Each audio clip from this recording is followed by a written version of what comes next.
Hey, what the fuck is up, my little spank bank donators? My name is TheMrHuntinNoobs. I will be your host for this evening. Let me go ahead and make sure my mic is bumped up. Let me pop. There we go. It might get a little loud now, but it'll work. So, yeah, guys, I got some looks like Angel City Attrition from Titanfall for you guys.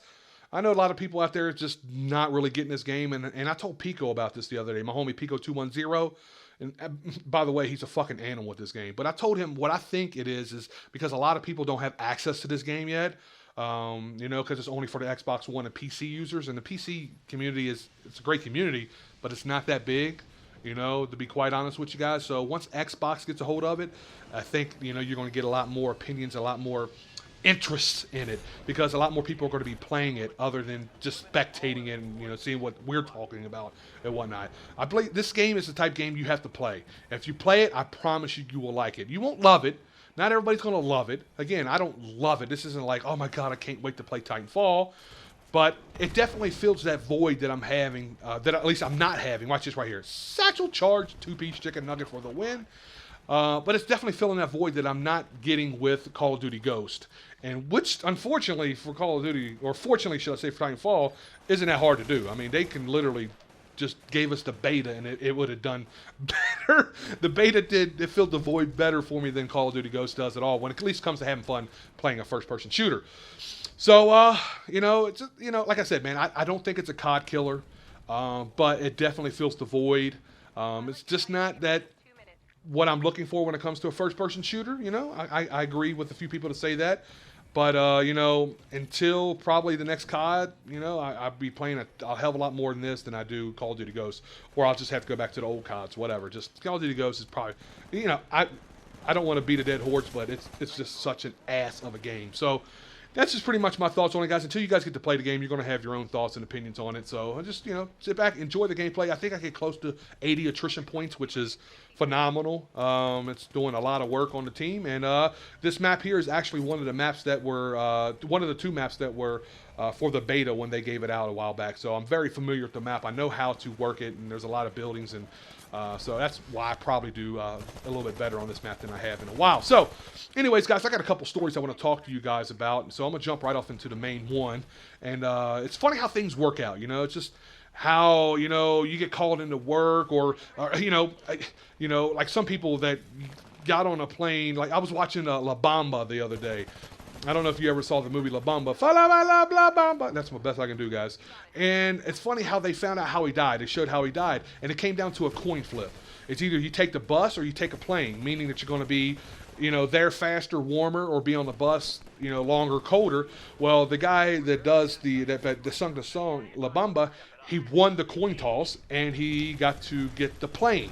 Well, his other bandmates, whatever, had to ride the bus. There wasn't room for him. Well, that plane crashed, and that's how he died. So it's funny how things work out, right? And this weekend, it wasn't anything where I could have died or anything, but it could have been a serious situation. And what happened was, guys, my son had a soccer game this weekend, and I volunteered to work this past Saturday, because this Friday coming up, my son and I are going to the Hawks versus the New Orleans Pelicans game.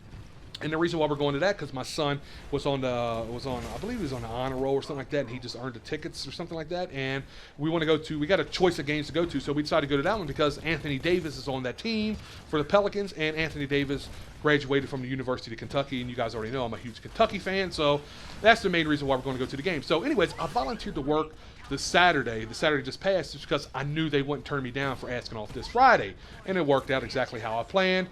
But it's kind of weird how it worked out, though, because at this game, my son, he has a tendency as of late of leading with his elbow playing soccer. And for people to know soccer, so like it's you can get red card all day for it because you could hurt somebody. And he doesn't do it like with a malicious intent of hurting somebody. He does it because, in my opinion, he probably doesn't want to hear this, but he's not as fast as the majority of the kids on there. He plays goalie majority of the time. He plays midfield because he has a really strong leg, and he strikes from really far out, so he really surprises the goalie. So he doesn't really like blow by anybody. So he's just real powerful, and he's a big dude, so he can manhandle a lot of the kids his age. Also, when in goalie, he's just, I don't know, he's just a stud, guys. I'm not trying to be biased or anything, but he's a fucking animal inside the box, just like your boy HuntinNoobs is when he's in the box with his mama. Oh, that's awful. one-liners for days. So anyways, guys, apparently he elbowed a kid, right? And the kid started crying, this, that, and the other. And the coach of the opposing team pulled his kids off the field. No, not yet. He didn't pull them off the field yet.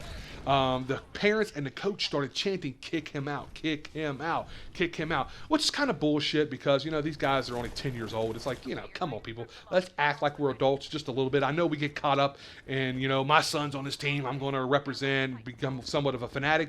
But you still got to be respectful. You know, come on, they're 10-year-olds for crying out loud. So, you know, if I was there, I wouldn't have been pissed. I wouldn't have cussed anybody out, but I would have definitely yelled really loud saying, "Alex, don't worry about what those guys say. They're spectators. They're nobodies." That's exactly what I said. I would have disrespected them that way instead of, you know, like AT&T, reach out and touching a motherfucker, because you can't get really anywhere with fighting. But anyways, it gets even worse. Well, apparently the ref gave my son a yellow card, and that really just irated the fucking. The coach became irate about it because he felt he deserved a red card. He felt like my son should have been kicked out. Again, I don't know. I wasn't there, but my wife said if he got a red card, she wouldn't have been pissed about it. So apparently, you know, he did lead pretty hard with his elbow. So fair is fair. You know, that's how we look at it. No matter if my son or not, if you're not doing what you're supposed to do and shit like that, hey, you're going to get kicked out or whatever. You know, it's just I don't see nothing wrong with it. I just want it to be fair all the way across the board. So apparently the coach got in our coach's face and said a few negative words, cussing and shit like that, and pulled all his kids off the field.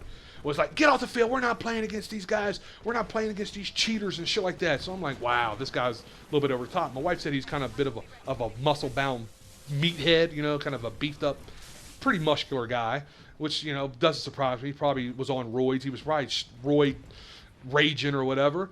And where probably would have went from worse to worst if I was there is because at the end when they went to go shake hands because our boys beat them, you dig. We put it to them. I think we won like 3-1 or something like that. But apparently when my son went over there to shake the kid's hand, the coach looked at my son and said, "I fucking hate you." And, you know, a 10-year-old, my son doesn't know what to do. He's not prepared for that. He just kind of, I could just picture my son putting his head down in shame, like, you know, like, wow, this guy really doesn't like me. What do I do? You know, I could just, any 10-year-old would do this, man. So when my wife told me that, I became irate. And I was like, oh my God, thank God I wasn't there. Because I would have tried my damnedest to decapitate this motherfucker, man. I would have tried to take his head off his shoulders. I would have probably lost all my cool, all my thought process of handling it as an adult would have went right out the door. And I would have probably tried to knock this guy out, man. Or at least would have argued with him until he either swung on me. You know, these big, beefy muscle guys, you know, they got this perception of that they're tough as shit because they can bench press 300 pounds or 400 pounds, whatever. Well, fuck, motherfucker, so can I. I'm fat, but goddamn, I can still bench press 300 plus pounds, dude. That don't mean shit. Your heart is where your heart is. Your heart is who you are, not how big your muscles are. You know, I got homeboys from where I grew up at are fucking 5'2", weigh nothing, and they have no problem fighting anybody because they got heart. And I'm not here to brag or boast. I'm not here to say, hey, I'm a tough dude or that, because I'm not looking for any type of, you know, acceptance from you guys or anything like that. I'm just keeping it real. Me and this guy would have boxed, man. We would have had a problem, and I promise you, if he would have beat me, he would have had to done some work, because I know how to fight these big dummies. You know, you guys, I'm not proud of it, but I've been in well over probably 50 street fights, and I boxed for a little while too, guys. So I know what I'm doing. When you can fight against these big muscle-bound guys, you just let them tire themselves out. Let them swing crazy. Let them feel like they're doing. And once that oxygen starts having to keep up with that big old muscles they have, those arms become real heavy and they drop, and that's when your boy Hunt Noob starts force feeding them that fist buffet, you know, that 1, 2, 3 piece, bam, bam, bam, bam.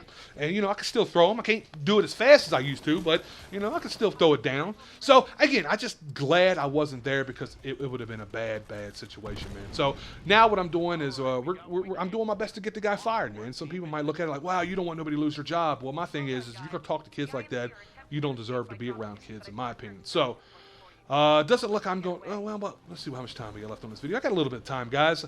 I don't think I'm going to be able to jump off into the topic that I had. I'll keep it for another one. I went to the SEC Kentucky versus Florida championship game, and I'll say that for my next commentary. Anyways, guys, if you did stick around this far in this commentary, I do have a bit of surprise for you for the people that at least have a YouTube channel.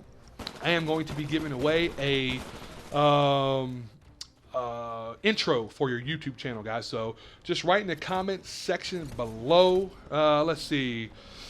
let's write the word Kentucky in the comment section below, guys. And for everybody that writes the word Kentucky down, I'll put you guys all in a randomizer. Whoever wins will be able to win that intro for your channel, guys. Again, man, I appreciate it. I'm glad you guys stuck around for as long as you did.